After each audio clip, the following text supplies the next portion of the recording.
Kamu pernah nggak berada di satu titik dalam hidup ini di mana dada itu rasanya sesak luar biasa? Mau bertahan tapi rasanya tuh kayak meluk duri yang makin lama makin menusuk. Tapi mau pergi nih, kaki itu rasanya berat banget. Karena mikirin anak, mikirin masa depan, atau mikirin kata-kata orang. Apalagi kalau pengkhianatan itu udah terjadi berulang-ulang ya.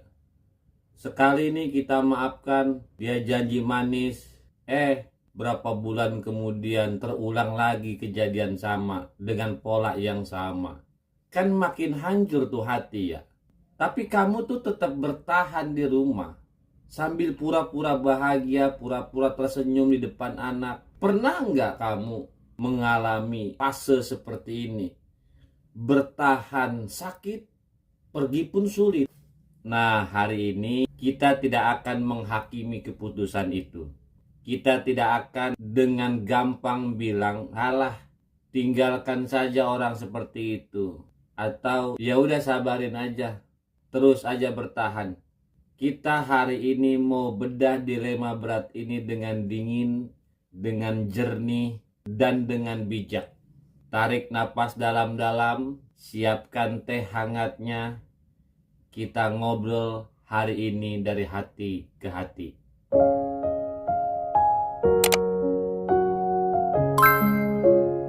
Assalamualaikum warahmatullahi wabarakatuh. Selamat datang kembali di channel kita. Saya Hamdi. Ingat prinsip kita di channel ini, melihat lebih dalam, menata rumah tangga lebih tenang. Topik kita hari ini sangat berat ya. Tapi jujur, ini adalah salah satu curhatan yang paling sering masuk ke DM saya. "Bang, saya dikhianati berulang-ulang, tapi saya takut kalau saya melangkah pergi. Saya harus gimana?"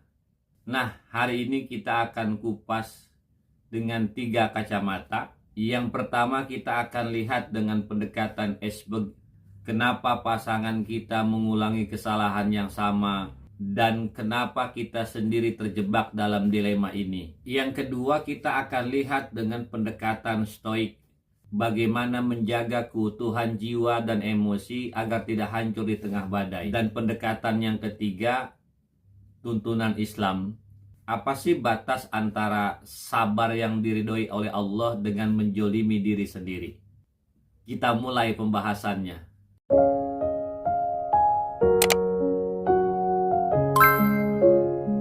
Pertama, kita tuh mesti mengakui dulu perasaan kita ketika berada di posisi ini tuh rasanya kayak terjebak di tengah lautan saat badai. Ke depan ada ombak, sementara ke belakang ada karang tajam. Kenapa bertahan rasanya sangat sakit? Pengkhianatan pertama itu kan membuat luka terbuka. Sementara pengkhianatan kedua itu kan menyiram luka dengan cuka. Nah, pengkhianatan ketiga membuat kita mati rasa. Kan begitu. Nah, kita merasa sakit juga karena ada krisis kepercayaan, ada trust issue. Tiap suami pegang HP, jantung kita kan berdebar-debar ya. Suami pulang agak malam, pikiran kemana-mana. Tidur tak tenang, makan gak enak. Akhirnya hidup kita dalam kecemasan selama 24 jam.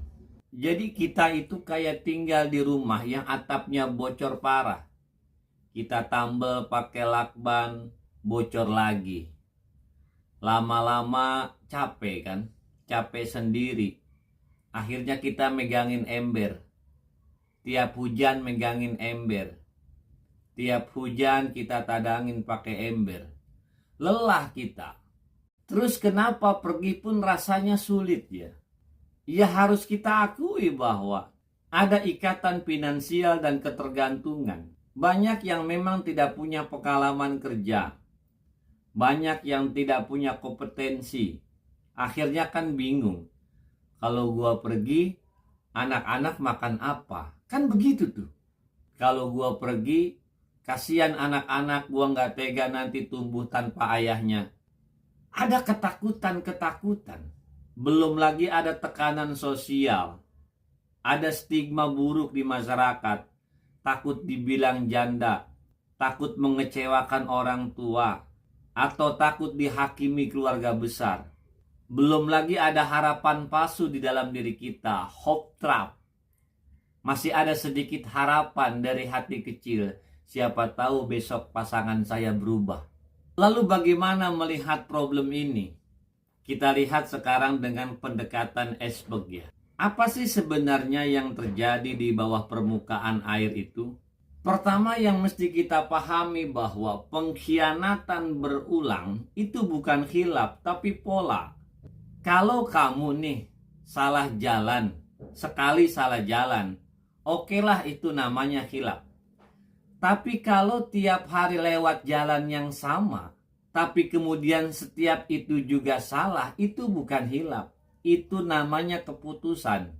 Pengkhianatan yang berulang itu kan biasanya memiliki pola melakukan kesalahan, ketahuan, menangis atau minta maaf, janji-janji manis, kemudian mengulangi hal yang sama. Kan begitu. Berulang-ulang. Kenapa terjadi seperti itu? Kalau kita lihat dengan pendekatan iceberg gunung es, penyebab dasar yang ada di bawah diri dia atau di bawah gunung es, itu kan ada ketidakdewasaan emosi. Kemudian adanya kebutuhan validasi dari luar yang tidak pernah puas. Atau juga adanya ketagihan pada dopamin. Jadi problemnya tuh ini. Problemnya berada di dalam diri dia, nggak ada urusan dengan kita. Nah, jangan sampai kemudian nih, problemnya kan di diri dia tuh. Orang yang selingkuh berulang-ulang kan orang yang haus validasi. Jangan sampai kemudian otak kita ini mengalami trauma bonding. Ketika dia selingkuh nih, dia menyakiti kita tiba-tiba. Setelah dia mengkhianati kita, kemudian dia minta maaf. Dia manis-manis sama kita. Otak kita kemudian merilis hormon bahagia secara drastis. Siklus disakiti, lalu dimanja. Ini kan bisa bikin emosi korban kita nih terikat kuat seperti kecanduan pada akhirnya. Disakiti, dimanja. Disakiti lagi, dimanja. Jadi kecanduan nanti bahaya. Lalu bagaimana ketika hari ini faktanya kita memutus bertahan walaupun diselingkuhi, walaupun sudah dikhianati sama pasangan kita. Kaki kita ini nggak kuat untuk melangkah. Pada akhirnya kita memilih bertahan. Kita mesti banyak belajar dari jurus stoikisme ya. Menjaga ketenangan jiwa di tengah badai. Kalau situasi rumah tangga sudah seperti ini, gimana caranya agar jiwa kita itu tidak gila dan tetap tegak? Stoik mengajarkan kepada kita tentang dikotomi of control, kendali diri. Ada dua wilayah. Pertama, wilayah yang memang bisa kita kendalikan. Yang kedua, wilayah yang tidak bisa kita kendalikan. Yang di luar kita, itu kan wilayah yang tidak bisa kita kendalikan. Perilaku pasangan kita, kejujuran pasangan kita, pemikiran pasangan kita, itu di luar kendali kita. Keputusan dia selingkuh, keputusan dia mengkhianati kita, itu 100% di bawah kendali dia. Kita tidak bisa mengendalikan itu. Nah, kemudian yang berada di bawah kendali kita adalah diri kita nih. Ketenangan emosi kita, kesehatan mental kita, keputusan kita, langkah kita, pemikiran kita, reaksi kita, itu 100% di bawah kendali kita. Jadi sederhananya begini nih analoginya. Kita ini nggak bisa menahan hujan turun dari langit. Kamu itu nggak bisa menahan hujan turun dari langit. Tapi kamu bisa memilih untuk pakai payung, pakai jas hujan, atau terus berjalan. Kamu bisa melakukan itu di bawah kendali kamu. Jadi kamu mesti sadar bahwa kamu tidak bisa mengendalikan hujan. Maka jangan maki-maki hujan, percuma. Jangan habiskan energi kamu memikirkan hujan. Kamu tidak bisa mengendalikan hujan. Yang bisa kamu kendalikan adalah diri kamu. Bagaimana kamu merespon hujan itu? Apakah kamu pakai jas hujan? Apakah kamu meneduh? Apakah kamu terus melangkah? Itu di bawah kendali kamu. Maka jangan lagi menjadi detektif yang menderita. Jangan habiskan energi kamu 24 jam untuk memeriksa HP-nya. Jangan habiskan energi kamu untuk memata-matai dia. Nggak usah. Kamu tidak bisa mengendalikan dia. Sampah akan tetap menjadi sampah. Jangan habiskan energi kamu ke dia, karena kamu tidak bisa mengendalikan dia. Jadi ketika hari ini kamu memilih bertahan, maka bertahanlah dengan bermartabat. Bukan dengan merendahkan harga diri untuk terus-menerus mengemis kesetiaan dia. Lalu bagaimana dalam perspektif Islam? Ustadz, bukankah dalam Islam itu kita harus sabar? Bukankah perceraian itu perkara halal yang dibenci Allah? Mari kita dudukkan ayat dan hadis secara jernih ya.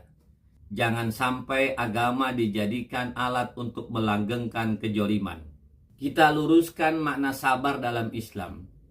Sabar itu kan bukan pasrah dijolimi secara membabi buta tanpa usaha menyelamatkan diri.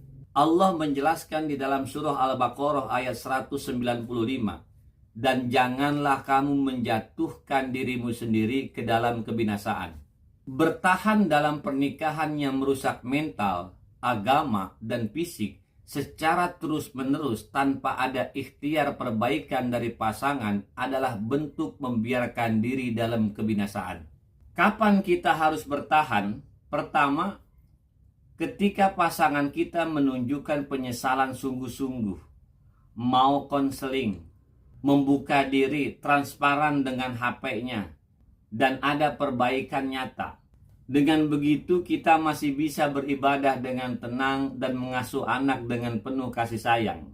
Tetapi sebaliknya, kalau pasangan kamu masih manipulatif, menyalahkan kamu, tidak ada niat berubah dan mengulangi kesalahan yang sama, yang kemudian membuat kamu depresi, ibadah kamu terganggu, anak-anak menyaksikan kekerasan emosional, maka ini mesti dipertimbangkan.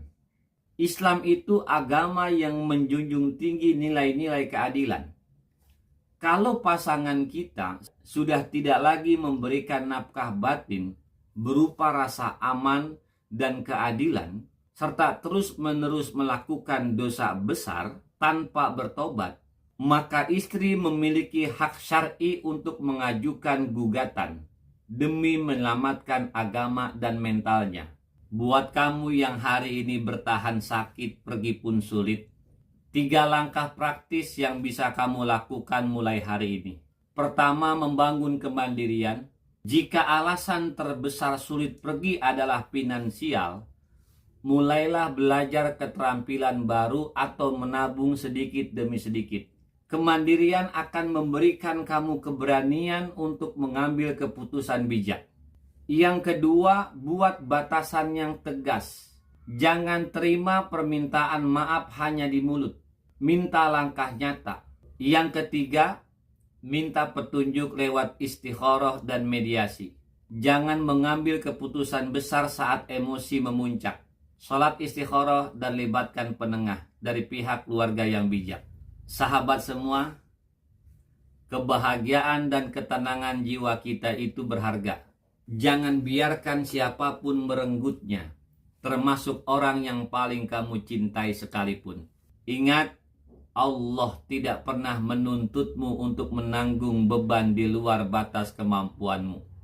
Apapun keputusanmu, apakah bertahan dengan syarat perbaikan atau melangkah pergi demi keselamatan jiwamu, lakukan karena Allah Subhanahu wa Ta'ala. Mudah-mudahan Allah Subhanahu wa Ta'ala memberikan keteguhan hati kepada kita semua yang hari ini sedang menghadapi berbagai macam ujian, khususnya buat sahabat yang hari ini mungkin sedang menghadapi luka pengkhianatan, diberikan petunjuk untuk pasangannya dan dijadikan rumah tangganya sakinah, mawaddah, warohmah.